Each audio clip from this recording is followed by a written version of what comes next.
एक लड़की की शादी होती है। शादी होने के बाद वह हंसी खुशी से विदाई, अपने घर से विदाई होती है। विदाई होने के बाद वो अपने ससुराल पहुंचती है, पति के साथ ससुराल पहुंच जाती है। जब वह लड़की ससुराल पहुंचती है तो परिवार, ससुराल के लोगों के साथ हंसी खुशी से रहती है, उनके साथ मौज मस्ती करती है और हंसी खुशी से अपना जीवन यापन कर रही थी। लंबा समय निकल जाता है, तब वह लड़की अपने पति से कहती है कि मेरे को अभी बहुत टाइम हो गया है यहाँ पे, अभी मेरे को अपने परिवार की याद आ रही है, मेरे को मेरी मम्मी पापा की याद आ रही है, तो क्यों ना मैं कुछ समय के लिए अपने मायके जाके आऊँ। जब वह सब चीजें अपने पति को बताती है तो उसका पति भी राजी हो जाता है और अगले ही पल वह उस लड़की को लेके अपने मायके लेके आ जाता है।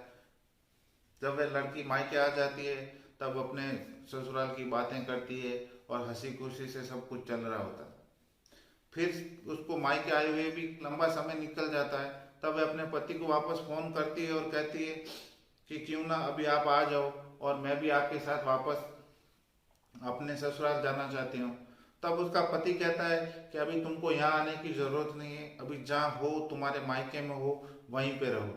उतना कहकर वो फोन काट देता है। जब फोन काट देता है तो वह लड़की जाके अपने माता पिता को ये बात बताती है कि मेरा पति है जो ये कह रहा है कि अभी तुमको यहाँ आने की जरूरत नहीं है, अभी तुम अपने मायके में ही रहो, अपने मम्मी पापा के साथ ही रहो। जब ये बात उसके पापा सुनते हैं तो तुरंत अपने दामाद को फोन करते हैं और फोन करते हैं, पूछते हैं कि ऐसी हमारी बेटी से कौन सी गलती हो गई जिसके लिए तुम ऐसा कुछ कह रहे हो, इतना सब कुछ सुना रहे हो।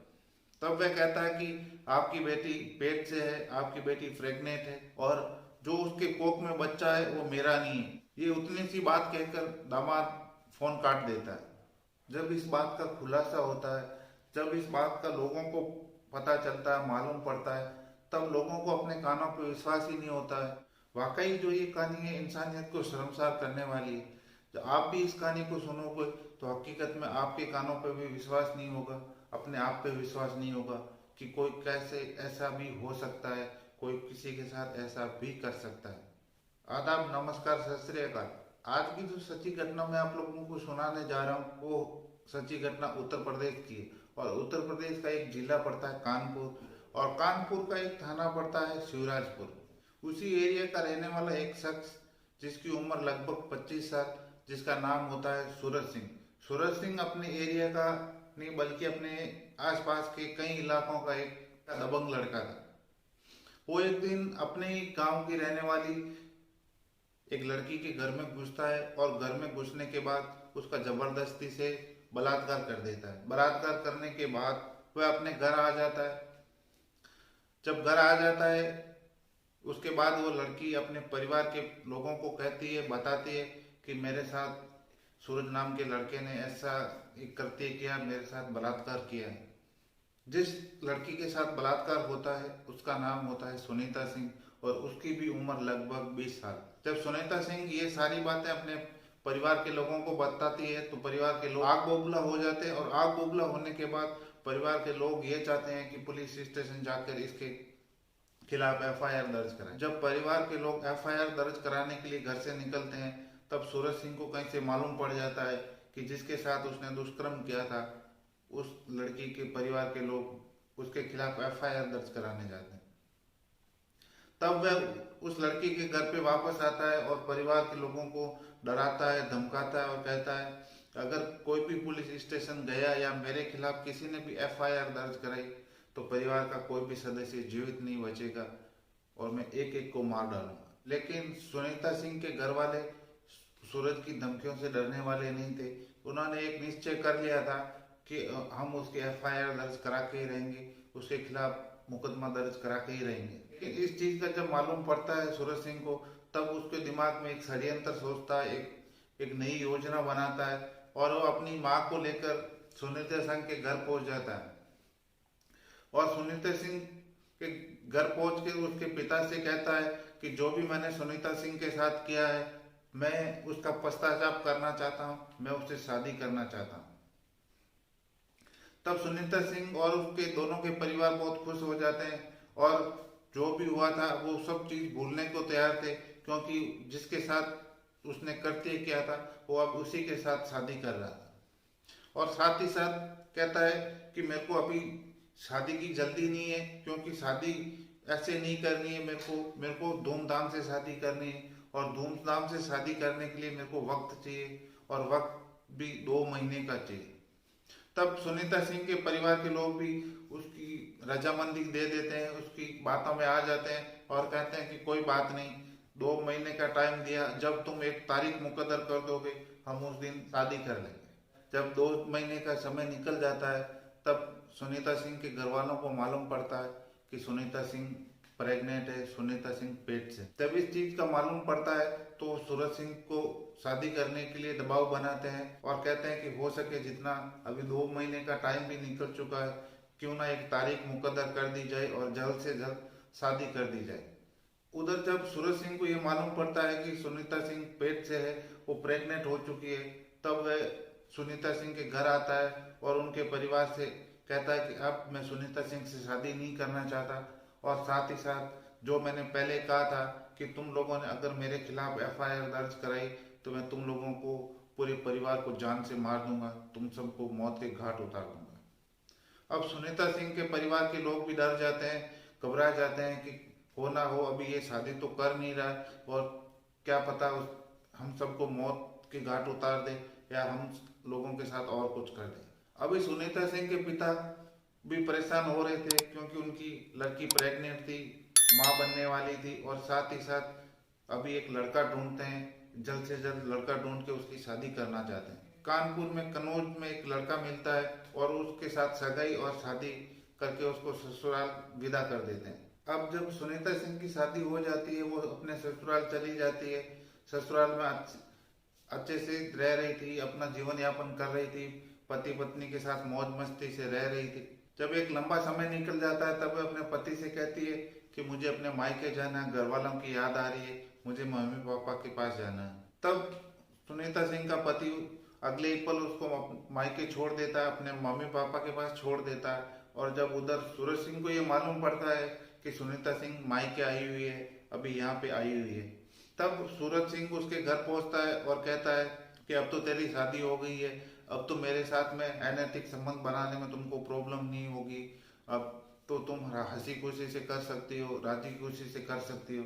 तब सुनीता सिंह उसकी एक नहीं सुनती है, उसका कुछ भी कहा नहीं मानती है।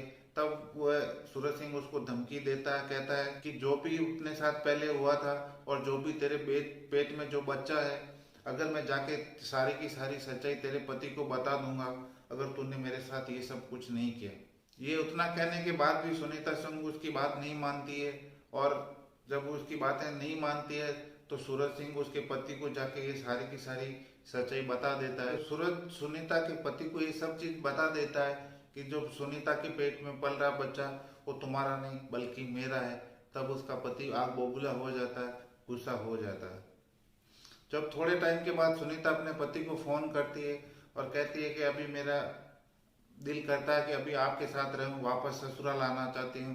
तब उसका पति कहता है कि अभी आपको ससुराल आने की जरूरत नहीं है, बल्कि यहीं रहने की जरूरत है, अब तुम ससुराल नहीं आ सकती।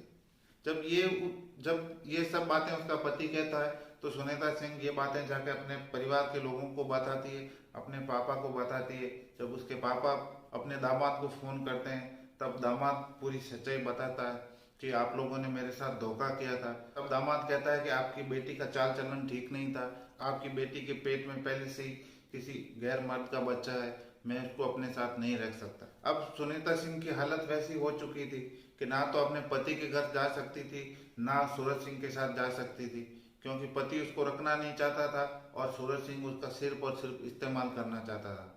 तब सूरज सिंह को मालूम पड़ता है कि उसके पति ने भी उसको ठुकरा दिया है।